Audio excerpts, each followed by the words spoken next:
நான் ஒரு முஸ்லிம் குடும்பத்தில் பிறந்தவன். என் பேர் உஷேன்.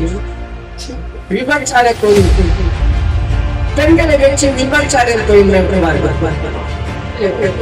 எங்க இல்லத்தில் இருப்பார்கள். அநேக ஆண்கள் வந்து அந்த பாவத்தை செய்து போவார்கள்.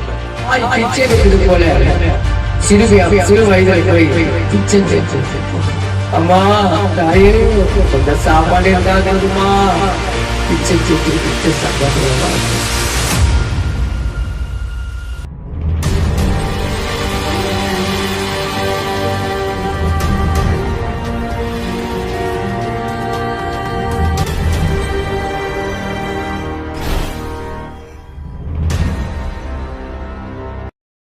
நான் ஒரு முஸ்லிம் குடும்பத்தில் பிறந்தவன். என் பேர் உஷேன். தகப்பனர் பாஷாபாய், தாயார் ஜமீலா, காதர் மஸ்தான், ஃப்ளோரி, மதர் நிஷா. இப்படி ஒரு முஸ்லிம் குடும்பத்தில் நான் பிறந்தவன். பரிசுத்த வேதாகமம் சொல்லுவது பாவத்தின் சம்பளம் பாவம் செய்கிற ஆத்மா. அப்படி என்ன வேலை செய்தார்கள் என் தாய் தகப்பன் என்றால்? விபச்சார தொழில், பெண்களை வச்சு விபச்சார தொழில் நடத்துவார்கள். அநேக பெண்கள் எங்க இல்லத்தில் இருப்பார்கள். நான் சிறு பிள்ளையாக கட்டளைகளை நான் படித்துக் கொள்வேன். அந்த பாவத்தை செய்ய அவர்கள் என்னை பார்த்தோன்னே வெளியே போடா அப்படின்ட்டு என் கையில 10 காசு நாளெல்லாம் அப்படி விட்டுட்டு என்கிட்ட கொடுப்பாங்க. இப்படி பாவத்தை நிமிடம் எங்கள் குடும்பம் வாழ்ந்து கொண்டிருந்தது.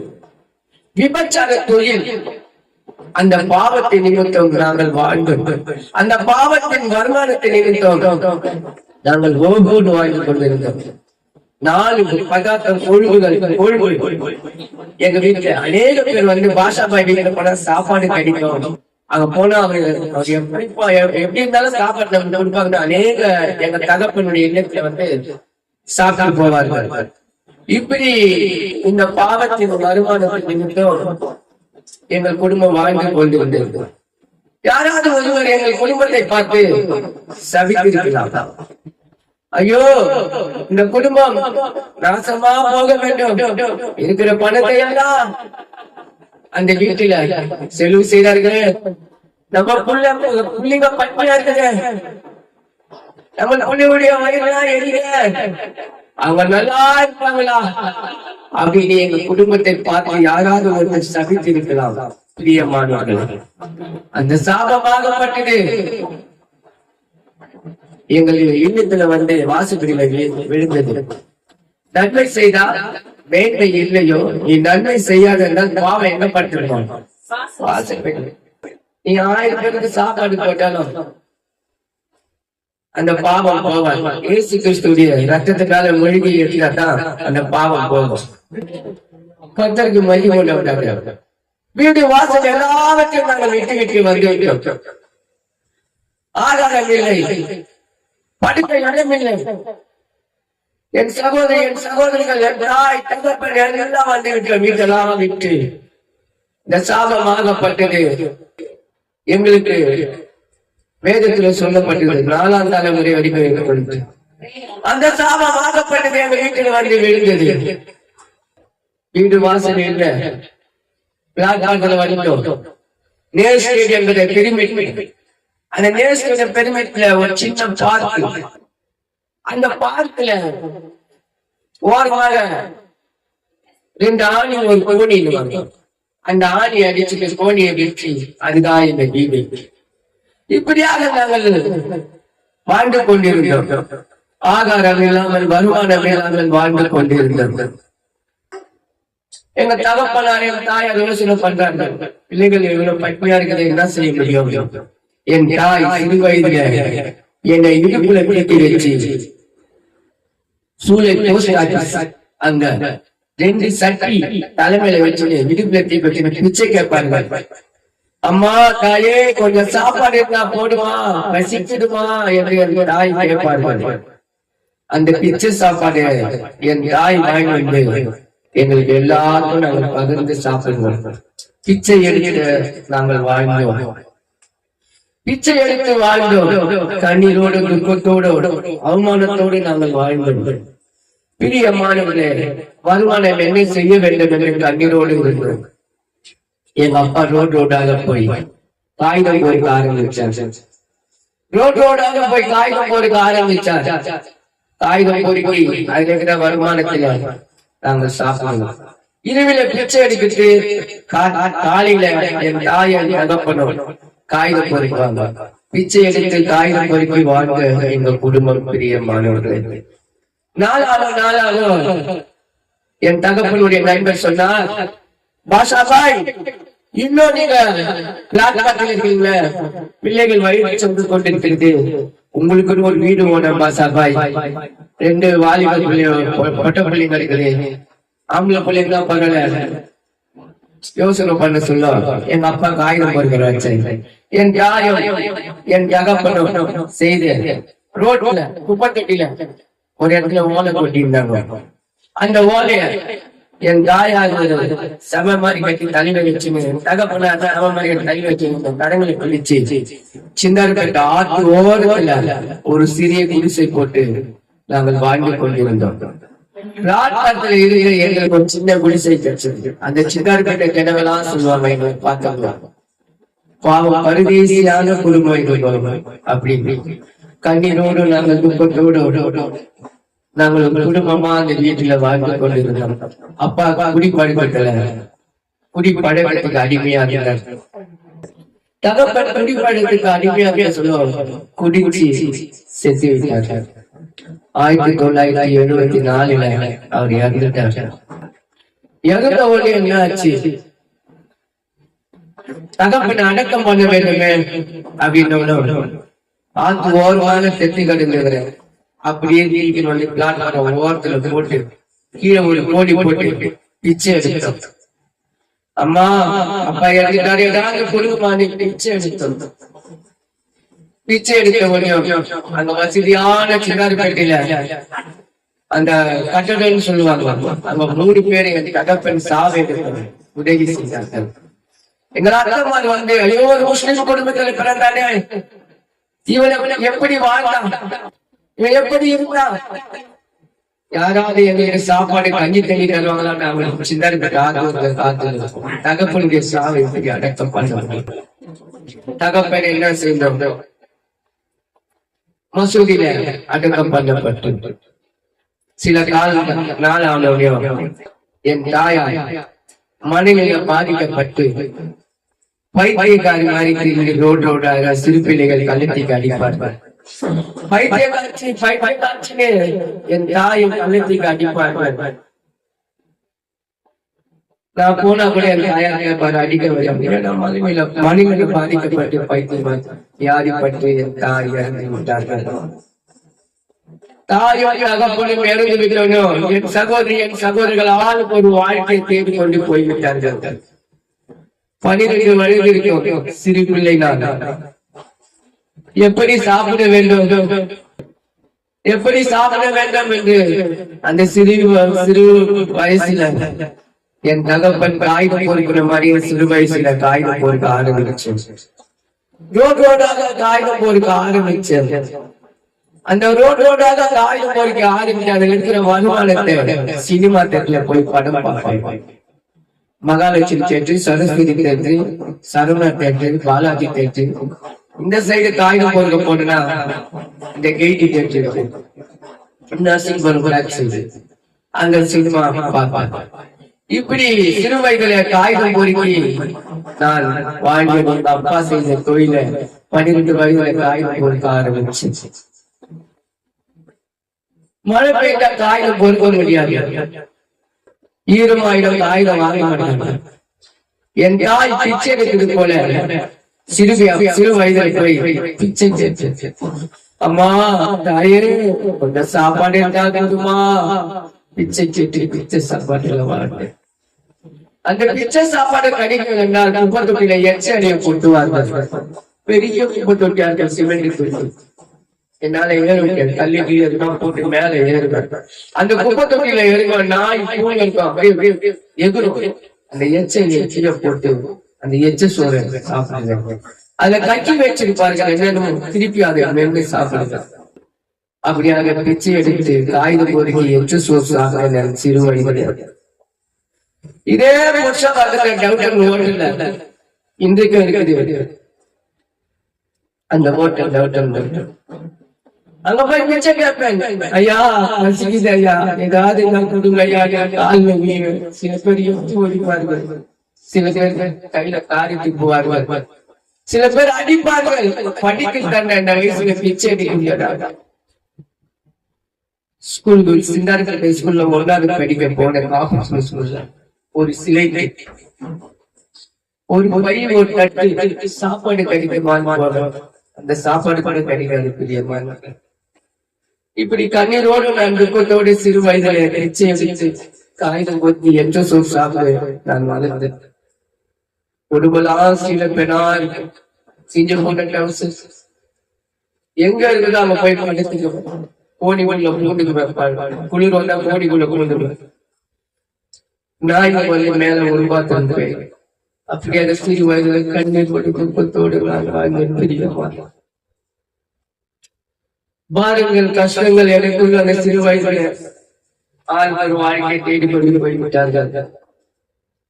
எனக்கு ஒரு மனிதர் வந்தது, தாய் பொருளை விட்டு விட்டு எச்ச சோறு சாப்பாட்டை விட்டு விட்டு பிச்சை எடுக்கத்தை விட்டு விட்டு எல்லாத்தையும் விட்டு விட்டு தலைமையில போனியை வச்சுக்கினேன். பழைய பிளாஸ்டிக் வாங்குறது வகிட்டி வாங்குறது தலைமையில போனியை வச்சுக்கினேன். வியாபாரம் பண்ண ஆரம்பிச்சேன். அந்த வியாபாரமா எனக்கு கிடைக்கல தெரியுமா. 2வது கூடிய வச்சு வியாபாரம் பண்ண பழைய பாட்டில் வாங்குறது, பால் பதம் வாங்குறது, பேப்பர் வாங்குறது தலைமையில கூடிய வச்சு வியாபாரம் பண்ண அதுவும் எனக்கு கிடைக்கல. 3வது சைக்கிள் வச்சு வியாபாரம் பண்ண பழைய இருப்பு வாங்குறது, பேப்பர் வாங்குறது ரோடாக போய் வியாபாரம் பண்ண ஆரம்பிச்சேன். நல்ல வருமானம். கண்போன போக்கில வாழ்ந்த சினிமா, விபச்சாரம், குடி, சீட்டாட்டம், தவறான வழியில அந்த வாலிப வயசுல நான் வாழ்ந்து கொண்டிருக்கிறேன் தெரிய மாட்டேன். இப்படி வாழ்ந்து கொண்டிருக்கிற என் வாழ்க்கையில ஒரு சகோதரி வந்து சந்தித்தார்கள். ஹுசேன், ஊதாரி மாதிரி சுற்றி கொண்டிருக்கிறீங்க, உனக்கு ஒரு கல்யாணம் வேணாமா அப்படின்னு. பரவாயில்ல, நான் இப்படியே இருந்திருந்தா இருக்கின்ற காரியம் அந்த அக்கா வரும். அப்போ 1987 எனக்கும் என் மனைவி அவங்க சொன்ன மாதிரி அந்த சகோதரி ஒரு எனக்கு ஒரு மனைவி எனக்கு ஏற்படுத்துவாங்க. கலைஞர் திருமணம் நடந்தது 1988. ராஜீவ் காந்தி 1946 ஜோடிக்கு அவருக்கு 46 வயசு. அந்த 88 46 ஜோடிக்கு கலைப்பு திருமணம் நடந்தது. அந்த கலைப்பு திருமணத்தில் நான் ஒரு ஜோடி, நான் எங்க மனைவி. கலைப்பு திருமணம் நடந்த முடியும் அங்கேயே ஆகாரம் கொடுத்தார்கள். சாப்பிட்டு முடிச்சோம். அறுப்ப தாலி, அந்த தாலி வந்தது ஒரு 3 நாள் தான். அது சீட்டாட்டத்துல ஜூதாட்டத்துல வாங்கி கணக்கு தாலி 3 ஸ்டேட் வாங்க. அப்புறமா ஒரு ஸ்டேட் வாங்க, அது சீட்டாட்டத்துல அந்த தாலி வச்சு பெரிய மாறும். 88 திருமணம் நடந்தது, கலைப்பு திருமணம். என் மனைவி கர்ப்பமாவில் இருந்தார்கள். ஆண் பிள்ளை பெண் வச்சாச்சு, பெண் பிள்ளை பெருந்தது. 2வது ஆண் பிள்ளை பெருந்தது, பெண் பிள்ளை பெருந்தது. 3வது ஆண் பிள்ளை பெருந்தது, பெண் பிள்ளை பெருந்தது. 3ம் பெண் பிள்ளை. நான் இருக்கிற பகுதி டிபி சத்திர ராணி அண்ணா நகர்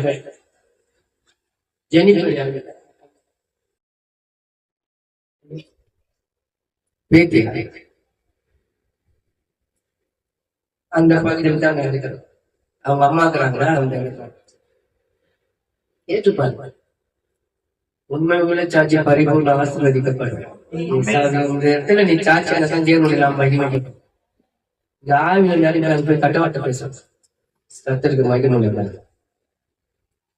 3 பெண் பிள்ளைகள் பொருந்த வழியும் இருக்கிற பகுதியில சொன்னாங்க. இவன் காகிதம் பொறுத்து பிச்சை எடுக்கிறேன், 3 பொங்கலுக்குள்ள எப்படி காப்பாற்ற போறாங்க. அவங்க சொன்னது உண்மை. குடி படிக்க சீட்டாத்துக்கு அடிமையாக எப்படி நான் என் 3 பிள்ளைகளை காப்பாற்றணும்? 3 பொம்பளை பிள்ளைகள். அது எதிர்காலமாக நான் நினைச்சு பார்த்தேன். என் வாழ்க்கையில் ஒரு நண்பன் வந்து சந்தித்து ஓடியோ, பாபா சருக்கு அடிக்கலாம் வாங்க, காசு இல்லடா, நான் வாங்கி தரேன் வாங்க. ஒரு இடத்துல காசு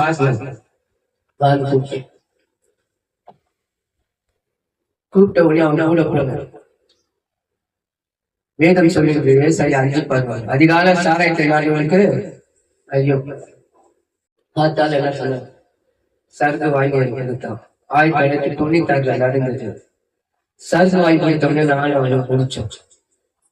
ஒரு நிமிஷம் இருக்கும், பள்ளிக்கிட்டே விளக்க மாட்டான், பெண்களை கேட்கறது அவங்கதான். 2வது வாங்கி வைத்தான், கொஞ்சம் நிமிஷம். 3வது வாங்கி வைத்தான், சடுக்கு குடிச்சோம். குடிச்ச வழியோ அவன் சொன்னது, நான் இருக்கிற டிபி சத்திரம் ராணி அண்ணன் நினைக்கிறேன். அவன் சொன்னது அம்பத்தூர்ல காசு தரணும் வா அப்படின்னா. சரி சடுக்கு வாங்கி வைக்கிறேன், துட்டு தானே வாங்க போறான் போலான்ட்டு. நான் இருக்கிற பகுதியாக ஒரு ஸ்டேடியம், இப்ப ஜெயலலிதா ஸ்டேடியம், அந்த ஸ்டேடியத்துக்கு உள்ள போனோடனே அது முதல் சும்மா இப்ப ஜெயலலிதா ஸ்டேடியம் மொழியும் சின்ன பர்மா பஜார், இந்த கப்பல் ஜெட்டி, இந்த lungi pant shirt table card,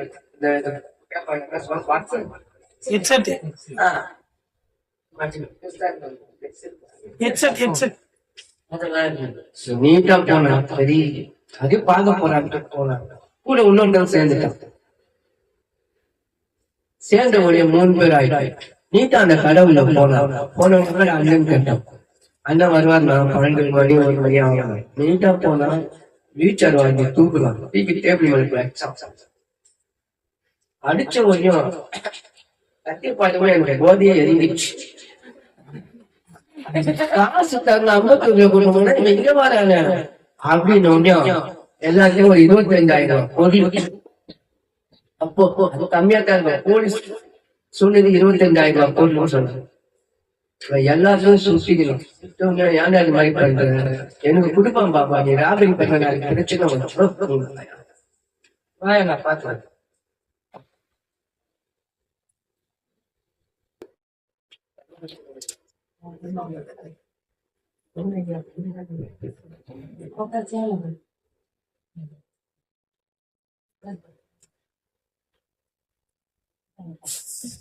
எடுத்தான் பாரு, எடுத்த உடனே எனக்கு போத அப்படியே இவன் ஒரு எடுத்தா வித்துட்டு போறான். கேண்டிஸ்ல வித்தான், மோர் மார்க்கெட்ல வித்தான், சின்னாரிப்பேட்டில வித்தான், இன்னொரு இடத்துல 4 இடத்துல போற இடத்துல சரிதான். எடுத்தது எனக்குள்ள பையன், ஐயோ ஒரு ராபரி பண்ணிட்டாங்க, நாளைக்கு பிரச்சனை வருமே. பையன் ரவுடி பையன், அவங்க கூட சின்ன வச்சா இது ராபரியா மாறிடுச்சு. கத்திய காமிச்சு ஃபுல்லா எடுத்த உடனே என்ன ஆச்சு, நீட்டா ஊரு உள்ள வரான். வந்த உடனே அவங்க அண்ணன் ஃபர்ஸ்ட் எனக்கு அறிகுறி சொல்றான், ஏன்டா அவன் கூட சேர்ந்தேன் போ அப்படின்ட்டான். அவன் சொல்லணும், இன்னும் பயம் வந்துச்சு. 1 நாள் ஆச்சு பயம், 2 நாள் ஆச்சு பயம், 3வது நாள் அவங்க அக்கா கூப்பிட்டு ஹுசேன் மேல வாடாச்சு. அந்த பையனுடைய அக்கா, என்னக்கா ஆர்எஸ் பிடி 5 லிட்டர் பாட்டில் இவ்வளவு பெருசா வரும் 96, அது நிறைய நாட்ஸ் இருக்கு. அந்த அக்கா கூப்பிட்டு உட்கார வச்சு உளுந்து பெற்ற சருக்குச்சு, அது ஊத்தி குடுத்தாங்க. குடிச்ச பயத்துல ஊட்டி கொடுத்தாங்க. 2வது குடிச்ச. அப்ப அவங்க ஒரு அறிகுறி சொன்னாங்க, ஏன்னா அந்த தம்பி கூட போன போதையில போயிட்டாங்க அப்படின்னு. பார்த்து போலீஸ்காரங்க வருவாங்க, ஜாக்கிரதை அப்படின்னு. புட்டிக்கிறேன் இந்த பயம்தான் வருது. 1:30 மணிக்கு போனேன், தூங்குனேன். 2 மணிக்கு அப்படியே ஒருங்குறாங்க. 5 கிரேம் காங்க டிபி சேத்திரம் போலீஸ் ஸ்டேஷன்ல இருந்து 5 போலீஸ்ங்க வந்து சின்ன சந்தை, அந்த சந்துல பூந்து என்ன அப்படியே முடிச்சாங்க. முடிச்சோடனே ஹேண்ட்கப் போட்டாங்க. போட்ட உடனே அங்க இருக்கிற ஜனங்களாம் சொல்லி, சார் அவங்க நல்ல பையன் சார், நல்ல பையன் சார், நல்ல பையன் சொன்னாதான் போலீஸ்காரங்க கூட போட்டாங்க. கெஞ்சா விற்கிறாங்க, எவ்வளவு பேர் வேணுமா விற்கிறாங்க, குடிக்கிறாங்களா, புத்திமதி சொல்லுவாங்க. இப்படின்னா செய்யக்கூடாது, அந்த காசு எடுத்து வந்து எனக்கு கொடுக்கணும். இவங்க ஆலோசனை எங்க வீட்டாங்க ஐயோ ஐயோ எவ்வளவு தெரியுமா கஞ்சா மாத்திரை ரொம்ப கெட்டு போயிடுச்சு. வாலிபு 5 மணிக்கு தூங்குறாங்க, காத்தால வெடி காத்தால லைட்டெல்லாம். அது இவங்க பொண்ணு நாள் வந்தா பாரு கத்தில கேட்க விட்டுறாங்க. இதை புரிய மாட்டாங்க, எங்க யூடியூப்ல எல்லாம் வந்து பிடிக்கிறாங்க. 5 கிரேன்காரங்க வந்து என்ன பிடிச்சாங்க, அவனையும் பிடிச்சிட்டாங்க. 2 பேரையும் பிடிச்சி சரியான அடி. போலீஸ் ஸ்டேஷன் மாட்டு ஓட்டுறாங்க சாட்டி, அதுல என்ன வாங்குன்னு வாங்கி லட்டியும் ஒஞ்சிருச்சு. அவனும் சரியான அடி, என்ன காட்டு அவங்க சரியான அடி. அவன் ஏற்கனவே அக்யூஸ்ட். அப்படியாக ஒரு நாள் சாப்பாடு போலீஸ் ஸ்டேஷன். 2 நாள் ஆச்சு சாப்பாடு இறங்குற. 3வது நாள் எங்க அண்ணி மசாலோட வாங்கி வந்து எனக்கு கொடுக்குது. தம்பி இந்த மசாலோட சாப்பிடு பாருங்க வானா நீ அப்படின்னு பார்த்தா மசாலோட எதுல வாங்கி டிராக்ஸ் அழகியா சொல்லுவோமா கத்துருக்கு மையமணி. நான் காகிதம் பொறிக்கிறேன், வியாபாரம் பண்ணிருக்கிறேன். ரோடாக வியாபாரம் பண்ணி பேப்பர் வாங்கிக்கிறேன் பங்களால எல்லாம். அந்த பேப்பர் எல்லாம் வராது, இதே மாதிரி டிராக்ஸ்ல எங்க அண்ணி மசாலோட வாங்கினார். அதுல ஆண்டவருடைய வார்த்தை இருந்தது. அது என்னன்னு எனக்கு தெரியாது, நான் 1வது தான் படிச்சேன். அப்போ நான் அந்த டிராக்ஸை பார்த்து அழுது, எஸ்ப்பா ஆண்டவரே 3 பொம்பளை புள்ளிங்கான்ற சண்டை கேஸ் இருந்தா கூட பரவாயில்ல, திருட்டு கேஸ்ல மாட்டிக்கினே கூட சேர்ந்து இயேசுவே என்னை விடுதலை கூட ஆண்டவரே. போலீஸ்காரிட்ட சொல்றேன், ஐயா இந்த டிராக்ஸ் மூலியமா போலீஸ்காரிட்ட பேசு, நான் ஆண்டவரை ஏற்றுக்கொள்கிறேன், நீ யாருன்னா ஏற்றுக்கொள்ளும், எனக்கு நான் ஒரு திருப்பி அப்படியாக வேதம் நான் சொல்றான். சத்தியத்தை அறிவிகள், சத்தியம் உங்களை விடுதலையாக்கும் என்று சொல்லப்பட்டிருந்தது. அப்படியாக அந்த ஆண்டவராக இயேசு கிறிஸ்து வார்த்தை இருந்தது. அந்த வார்த்தையை நான் விசுவாசித்தேன். பிரியமானவர்களே, 5 நாள் போலீஸ் ஸ்டேஷன் இருந்தேன். 5 நாள் சென்ட்ரல் ஜெயிலுக்கு அனுப்பிச்சுட்டாங்க. சென்ட்ரல் ஜெயில இருந்தேன். அங்க போனோடனையும் கை கால்லாம் ஒதுக்க ஆரம்பிச்சு, குடியிலாட இருக்கும் இல்லையா. அங்க ஒருத்தர் டிபி சத்திர ரவுடி ஒருத்தர் ஜெயில இருக்கிறாரு. அவர் பேரு சொல்லிட்டான், போன வாரம் மாட்டிக்கிறேன் டிபி சத்திர. அவனுக்கு எந்த பழக்கம் இல்ல. அவன் புருஷா கேட்கல, குடிக்காரன் வந்து கேட்டான், என் ஃப்ரெண்டு எப்படி சொல்லாரு, அவனுக்கு கெஞ்சா பழக்கம் இல்ல, குடி பழக்கம் இல்ல, சிகரெட் எந்த பழக்கம் இல்ல. அந்த சின்னதக்காரன என்னுடைய சின்னவன் தான் வயசு. என்ன பாய் வந்து இந்த மாதிரி கேஸ்ல மாயிட்டு வந்துட்டேன், ஏன் பாய் நீ அவன் கூட சேர்ந்த போதைத்தான் ஜெய்பால் பேரு சொல்லிட்டுனா, இந்த மாதிரி பேரு சொல்லிட்டு வந்து கேட்டான். அப்புறம் என்னாச்சு, அவன் போய் ஆன்ஸ் வாங்கிட்டு எனக்கு கொடுத்தான். ஆன்ஸ் தெரியாது, ஆன்ஸ்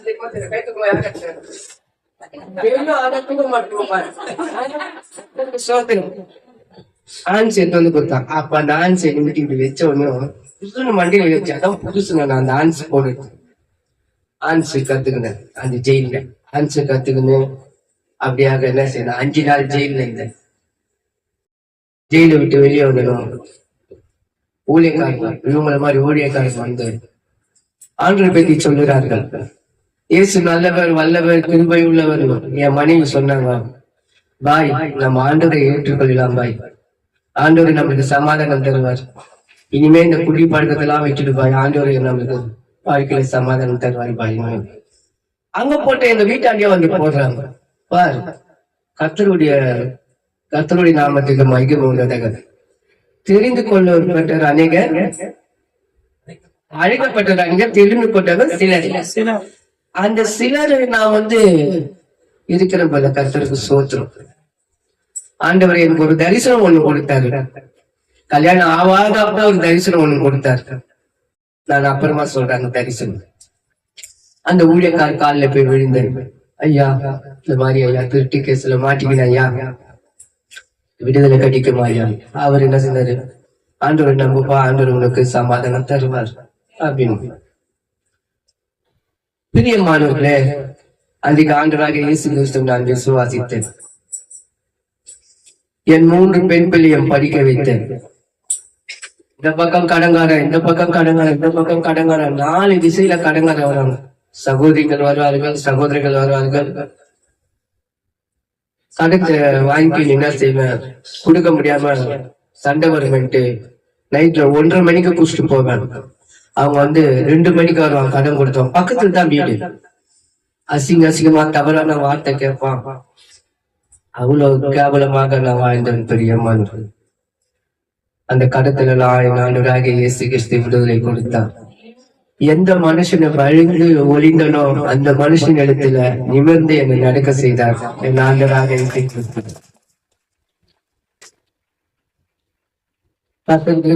மகிழ்ச்சி 3 பெண் பிள்ளையை படிக்க வைத்தேன். 2 பேர் டிகிரி, 1 பெண் +1. 3 பெண் பிள்ளைகளுக்கு திருமணம் நடந்தது. பேரன் பேட்டி 7 பேர்.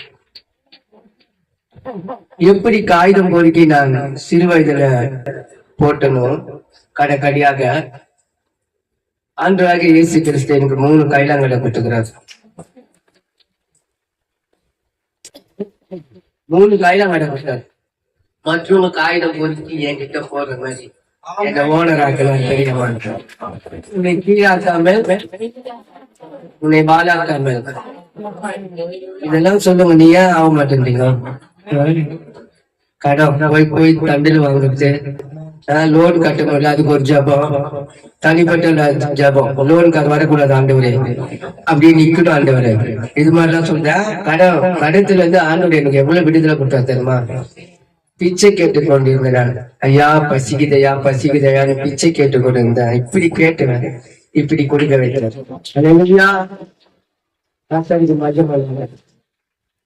ஆண்டவராக இயேசு கிறிஸ்து என் வாழ்க்கையில நன்மை செய்தார். அன்பான தேவ பிள்ளைகளே, உங்கள் வாழ்க்கையிலும் நன்மை செய்வார். சபைக்கு உப்பாக காணப்படணும். சாரமற்ற உப்பு காலில் மிதிக்க கூடாது. அல்லேலூயா. நல்ல உப்பாக சபைக்கு ஆத்தும ஆதாயம் செய்ய வேண்டும். பிரியமானவர்களே, எனக்கு தரிசனம் கொடுத்தது ஆண்டவராக இயேசு கிறிஸ்து. என்ன தரிசனம் தெரியுமா? அப்புறமா சொல்றேன். கல்யாணம் ஆகாத அப்போ இந்த ரோட் லைட் எல்லாம் இருக்காது, ஒரே ஒரு லைட் தான் இருக்கும். ரொம்ப வருஷத்துக்கு முன்னாடி நான் படுத்து கொண்டு இருக்கிறேன். தரிசனம் என்ன தரிசனம் என்றால், ஒரு கல்லறை 2ஆ வீடு, அது வெண் வஸ்திரத்தை போட்டுன்னு ஒருத்தர் வராரு.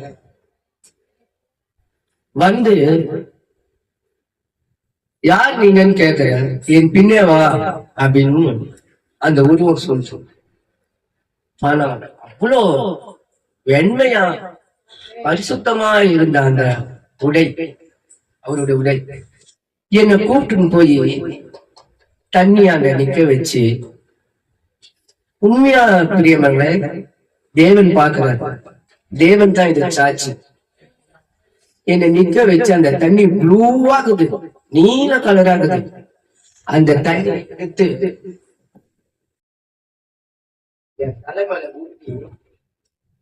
ஊத்துன ஒண்ணு ஒரு பொறா என் தலைமையில உட்கார். யோவான் உண்மை தெரியாது, பைபிளை பத்தி தெரியாது, ஒண்ணுமே தெரியாது. அவர் கொடுத்த தரிசனம், உன் பேர் யோவான், நான் உண்மை உள்ளவர் என்று அநேக பெருப்பை சொல்லும் என்று. குஷ்டரோகி, செவிடர்கள், குருடர்கள், வியாதிஸ்தர்கள் இருக்காங்க. நான் போய் சொல்றேன், அங்க ஒருத்தர் இருக்கிறாரு, தரிசனம் அங்க ஒருத்தர் இருக்கிறாரு, உங்களுக்கு சுகம் கொடுப்பாரு, போங்க. எனக்கு ஆண்டவராக இயேசு கிறிஸ்து தரிசனத்தை கொடுத்தார். கொடுத்த உடனே என்ன ஆச்சு, ஒரு சகோதரி கிட்ட போய் சொன்னார், அக்கா இந்த மாதிரி தரிசனம் மாதிரி வந்ததுக்கா. ஐயோ ஏசப்பா உன் ஞானஸ்தானம் தராரு, இயேசு உன்னை நேசிக்கிறாரு அப்படின்னா, நீ சர்ச்சுக்கு வா அப்படின்னா. போன உபவாச கூட்டத்துக்கு வெள்ளிக்கிழமை அதுவும் உக்காந்தாங்க. எல்லா அந்நிய பாஷையில பேசுறாங்க. சிரிச்சுக்கினே இருந்தேன் நானு. சிரிச்சுன்னு கேள்வி பண்ணிக்கினே வந்துட்டேன் நானு. ஏன்டா வந்தேன்னு கேட்டாங்க. போகா ஜெயில இருக்கிற மாதிரி இருக்குது. என்னது என்ன சொன்னேன்னு, அதே மாதிரி ஜெயில என்ன ஆண்டவராக இயேசு கிறிஸ்து ஆரம்பிச்சாரு. அப்போ தேவன் சுத்தம் இல்லாத என்னை தெரிந்து கொள்ள மாட்டார். அல்லேலூயா. நான் கிராமங்கள் தோறும் பட்டணங்கள் தோறும் ஐயா உங்களுக்கு தெரியும் நான் எப்படி ஆண்டவரை ஏற்றுக்கொண்டேன், குடும்பம் எப்படி இருக்குதுன்னு. தெருவாக இன்னைக்கு கூட முகப்பெரு ஒரு இடத்துல ஒரு ட்ரிப்பு தான் சார்ஜ் சொல்லுவாங்க, 2 ட்ரிப்பு சார்ஜ் சொல்ல விட்டாங்க. தெருவாக இந்த சாட்சியை ரோடாக கிராமத்துல போய் நான் சொல்லுவேன். எதனால நான் பெற்ற இன்பம் அவங்களுக்கு பெற வேண்டும் என்று தான், எங்களுக்கு கொடுத்த ரட்சிப்பு அவங்களுக்கு கிடைக்க வேண்டும் என்று தான் அன்றாக வாழ்க்கை நான் சுசேஷமா அறிவிக்கிறேன். பிரியமானவர்களே, எவ்வளவு கண்ணீரோடு, துக்கத்தோடு, அவமானத்தோடு, சஞ்சலத்தோடு, வியாதியோடு இருந்தேன். பிரியமானவர்கள், ஆண்டவராக இயேசு கிறிஸ்து நமக்காக அடிக்கப்பட்டார், நமக்காக நொறுக்கப்பட்டார், நமக்காக சிலுவையை சுமந்தார். இயேசு கிறிஸ்துவை நீங்கள் விசுவாசித்தால் அவருடைய மகிமையை காண முடியும். சில பெண் பூச்சி நின்றவன், குப்பத்துக்குள்ளே எச்சு சூழ்த்துண்டவன், பிச்சை எடுத்தவன், காகிதம் பொறுக்கின ஆண்டவர் உயர்த்தினார். உங்களுடைய கண்ணீரியை துடைக்கிற தேவனாக இருக்கிறார். சாட்சி ஆசீர்வதிப்பாராக. ஆமென்.